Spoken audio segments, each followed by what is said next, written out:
예수님은 생명의 참 포도나무, 아버지는 포도원 농부시니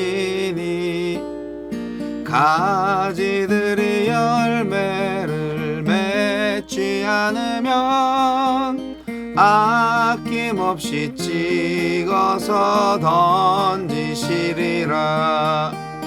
포도나무 가지는 너희들이니 살아있는 원줄기 내 몸에 붙어 잎도 피고 꽃 피워 열매를 맺자.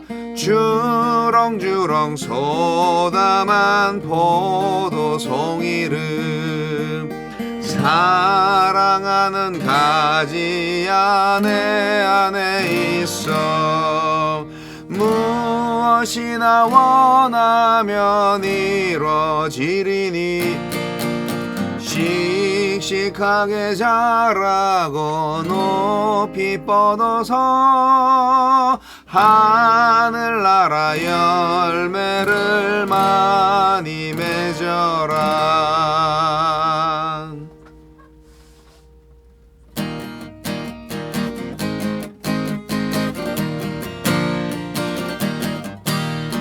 예수는 참 포도나무, 우리는 가지니 성령의 열매 맺고서 주님 안에 영원히 살리라.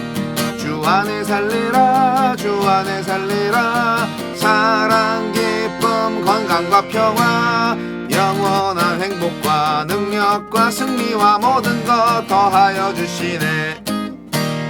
예수는 선하신 목자, 우리는 양떼이니 푸른 듯 맑은 물가로 주가 친히 이끌어주시네.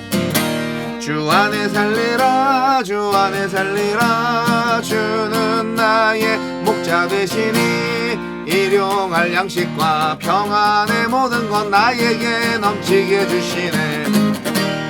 예수는 생명의 참길, 우리는 순례자니 모든 것 주께 맡기고 주가 가신 그 길을 걸으리. 주 안에 살리라. 주 안에 살리라. 주는 나의 생명 되시니 믿음과 소망과 사랑의 참생활 주 안에 살리라.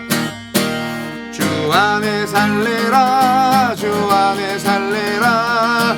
주는 나의 생명 되시니 믿음과 소망과 사랑의 참생활 주 안에 살리라.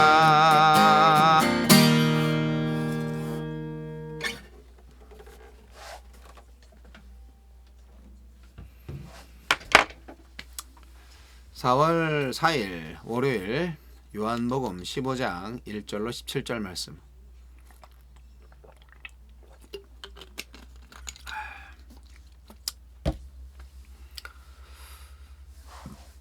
나는 참 포도나무요 내 아버지는 농부라. 무릇 내게 붙어 있어 열매를 맺지 아니하는 가지는 아버지께서 그것을 제거해 버리시고 무릇 열매를 맺는 가지는 더 열매를 맺게 하려 하여 그것을 깨끗하게 하시느니라. 너희는 내가 일러준 말로 이미 깨끗하여졌으니 내 안에 거하라. 나도 너희 안에 거하리라. 가지가 포도나무에 붙어 있지 아니하면 스스로 열매를 맺을 수 없음같이 너희도 내 안에 있지 아니하면 그러하리라. 나는 포도나무요 너희는 가지라. 그가 내 안에 내가 그 안에 거하면 사람이 열매를 많이 맺나니 나를 떠나서는 너희가 아무것도 할 수 없음이라. 사람이 내 안에 거하지 아니하면 가지처럼 밖에 버려져 마르나니 사람들이 그것을 모아다가 불에 던져 사르느니라. 너희가 내 안에 거하고 내 말이 너희 안에 거하면 무엇이든지 원하는 대로 구하라. 그리하면 이루리라. 너희가 열매를 많이 맺으면 내 아버지께서 영광을 받으실 것이요 너희는 내 제자가 되리라. 아버지께서 나를 사랑하신 것 같이 나도 너희를 사랑하였으니 나의 사랑 안에 거하라. 내가 아버지의 계명을 지켜 그의 사랑 안에 거하는 것 같이 너희도 내 계명을 지키면 내 사랑 안에 거하리라.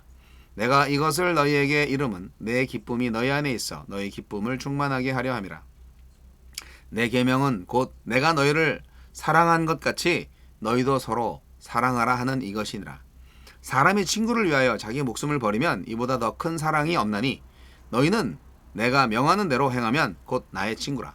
이제부터는 너희를 종이라 하지 아니하리니 종은 주인이 하는 것을 알지 못함이라.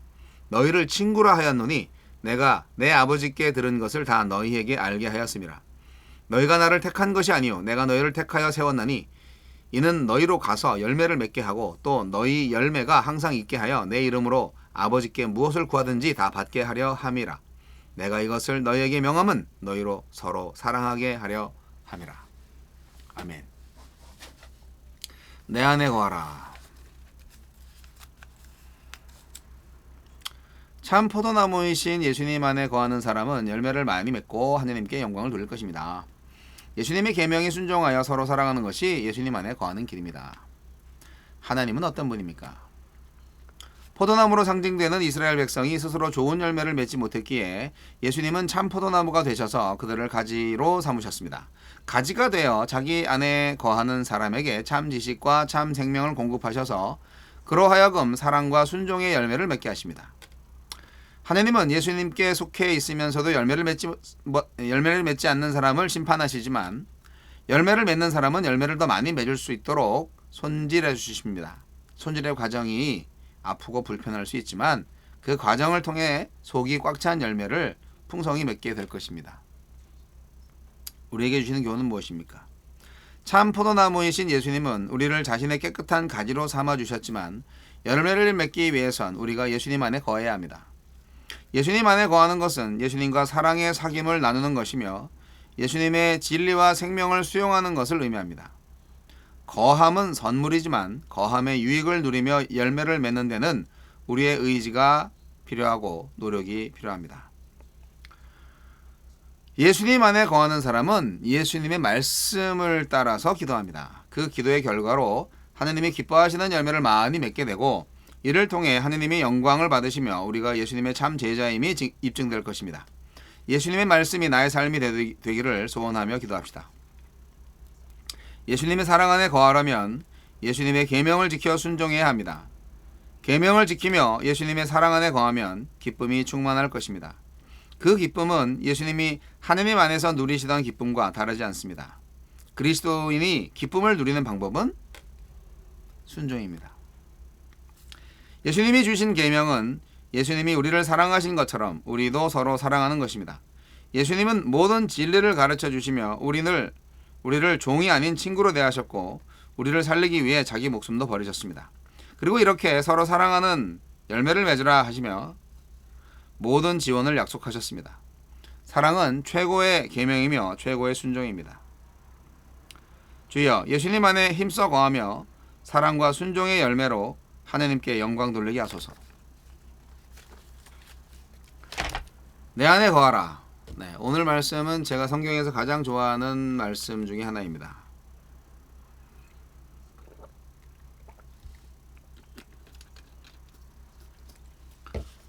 주일학교를 안 나왔지만 주일학교 교사는 해본 적이 있죠. 이 포도나무 비유에 대해서 성경 공부도 많이 했습니다. 이 요한복음 15장 5절 말씀은 암송 구절이죠. 나는 포도나무여 너희는 가지라.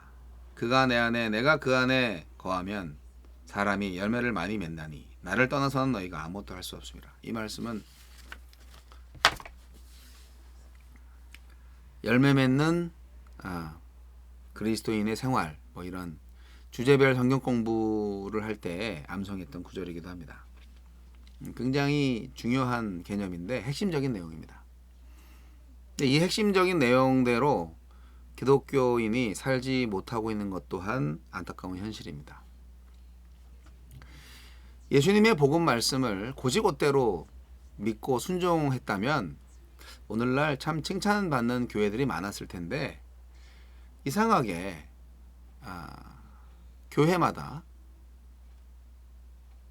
본인들이 원하는 그러니까 하나님께서 가장 기뻐하는 길이 아닌 덜 기뻐하는 길의 그 범주 안에서 본인들이 원하는 길로 자꾸 말씀을 이제 왜곡한다기보다는 이제 말씀에 여러 가지 말씀들이 있으니까 본인들의 그 가는 길에 도움이 되는 말씀을 많이 보는 거죠. 포도나무 가지 비유는 굉장히 중요한 예수님의 제자도에 관한 이야기지만 이것은 어떻게 보면 모든 그리스도인들 공동체, 교회의 모습과 다르지 않다 생각을 합니다. 그림으로 딱 나오지 않아요? 예. 나무가 이렇게 있고 가지가 이렇게 있고 그 가지치기 하잖아요. 포도원 농부는 아주 딱 아는 거죠. 열매를 많이 맺지 못하는 가지를 잘 잘라줘야 나머지 그 가지에서 풍성한 열매들, 포도가 아주 잘 열리는 거잖아요. 그러니까 가지치기를 당하는 가지가 될 것이냐, 아니면 가지치기를 당하더라도 정말 풍성한 열매를 잘 맺는 좋은 줄기가 될 것이냐. 어쨌든 나무는 예수님이니까. 농부는 누군지 아세요? 하나님이죠.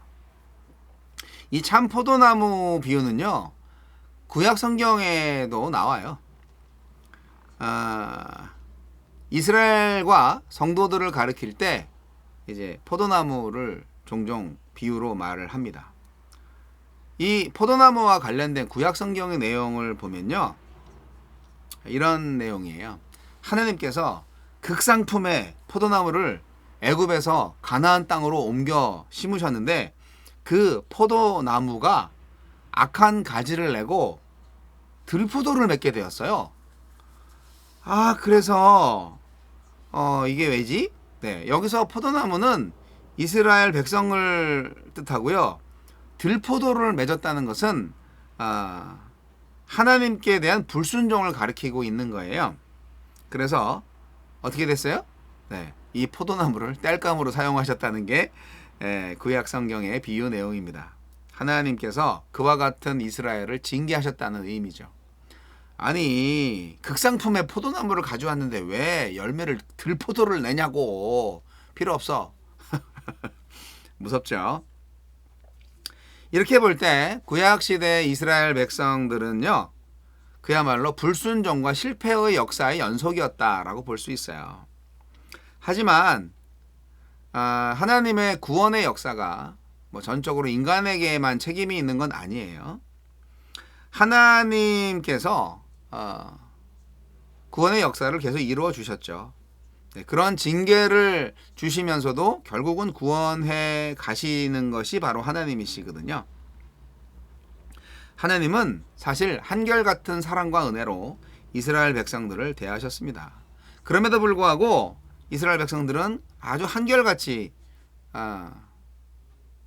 하나님을 배신했죠. 순종하는 것과 이 불순종의 비율을 보면요, 한 99대 1 정도 되지 않을까. 하여간 잠깐 순종했다가 그냥 계속 불순종하는 게 이스라엘 백성들이었다고 볼 수가 있습니다. 하나님을 거역하고 은혜를 배반한 이스라엘의 운명, 당연히 징계를 받아야 되는 거 아닌가요?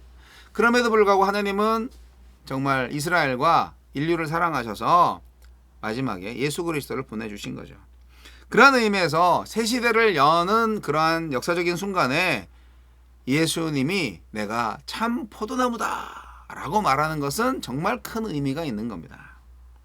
불순종하고 타락한 이스라엘 백성들과는 달리 예수님은 정말 하나님의 뜻에 전적으로 순종하는 참 이스라엘이라는 것을 보여주신 거죠. 그리고 예수님께서 내가 참 포도나무다 라고 말을 하시는 것은 이 이스라엘의 종교 체계의 잘못된 거, 그리고 이제 이스라엘 종교 유대교는 의미가 없어. 내가 진짜 진리야, 이제 나만 믿어야 돼 라고 말하는 것과 같습니다. 이러한 예수님의 자기 선언은 여러 가지 표현으로 계속 말하고 있는 거예요. 말씀하고 있는 거예요. 자기가 선한 목자다. 당신께서 선한 목자다. 생명의 떡이다. 뭐 그렇게 말씀하시는 거. 세상의 빛이다. 나는 양의 문이다. 뭐 나는 길이요 진리요 생명이다. 이렇게 계속 자기 선언을 하시잖아요. 예수님께서. 그런 것이 결국은 옛날 전통 이스라엘 종교는 끝났다는 거죠. 이제 나를 믿어야 된다는 거죠. 참 포도나무가 이렇게 성경에서 이스라엘과 성도들을 가리킬 때 사용되었는데, 가지 역시 브랜치, 가지 역시 그 성도들을 지칭합니다. 이 비유는 예수님과 성도들의 관계에 적용되는 그런 상황에서 굳이 나오는 거죠. 가지의 용도는 두 가지입니다. 하나는 과실을 맺는 장소고, 또 하나는 땔감으로 사용됩니다. 예, 과실을 맺는 가지는 과실을 맺기까지 잘 살려둬야 되죠. 예, 그게 어떻게 보면 그렇게 잘 살려두어야 하는 포도를 잘 맺는 가지가 되는 게 정말 큰 축복이고 좋은 거죠. 포도나무 가지에 거해야 되는 거예요. 그래서 우리 성도님들이. 그런데 두 번째 땔감으로 쓰는 거, 그거는 완전히 뭐 불순종한 옛 이스라엘에게 주신 심판의 모형이죠. 예. 그러니까 그러면 안 되죠. 그 땔감될 가지가 되면 안 돼요. 그래서 어떻게 하면 그 포도를 열매를 잘 맺는 그런 가지가 될 것인가? 어떻게 해야 돼요? 줄기가 나무에 붙어 있어야죠. 당연한 거 아니에요? 간단한 건데. 예, 가지가 뿌리로부터 공급되는 수액과 영양분을 줄기를 통해서 공급받듯이 성도님들 역시 정말 지속적인 교제를 통해서 생명 되신 예수님으로부터 생수를 공급받아야 합니다. 포도나무에 거한다는 것, 가지가 포도나무에 거한다는 것은 성도와 그리스도의 관계에서 볼 때 붙어 있는 거예요. 말씀 안에 붙어 있는 거예요. 가지인 성도들이 예수님과 교제를 하면 할수록 열매를 많이 맺겠죠. 그런데 열매를 많이 맺지 못한다는 것은 주님과의 교제가 소홀하다는 거예요. 그렇기 때문에 관계의 종교라고 볼 수 있어요. 기독교는. 어떻게 하면 관계를 하고 있는가, 잘 관계를 하고 있는가. 여러분, 농부를 조심하십시오. 네, 농부한테 잘해야 됩니다. 하나님을 비유하는 농부. 예. 농부는 하나님인데, 농부는 포도원의 주인이기도 하고요, 관리자이기도 합니다. 포도나무를 심고 가꾸는 분이죠. 그래서 포도나무의 소출을 풍성하게 하기 위해서 포도나무 가지치기를 해줍니다. 이 가지치기는 포도나무 관리에 있어서 굉장히 중요하다고 합니다. 아주 간단해요. 열매를 맺지 못하는 가지는 가차없이 잘라버린다. 그거예요. 그 가지를, 열매 안 맺는 가지를 그냥 놔두면 어떻게 돼요? 열매를 잘 맺는 가지한테 갈 영양분까지 뺏어먹기 때문에 효율성이 떨어져요. 그래서 가차없이 잘라야 돼요. 우리 교회가 망가지는 이유가 가지치기를 안 해서 그래요. 예, 교회 안에 정말 죄 짓는 사람들 있으면은 징계를 하셔야 돼요. 성도로서 기본이 안 돼 있어. 그러면 빨리빨리 정리를 해야 돼요.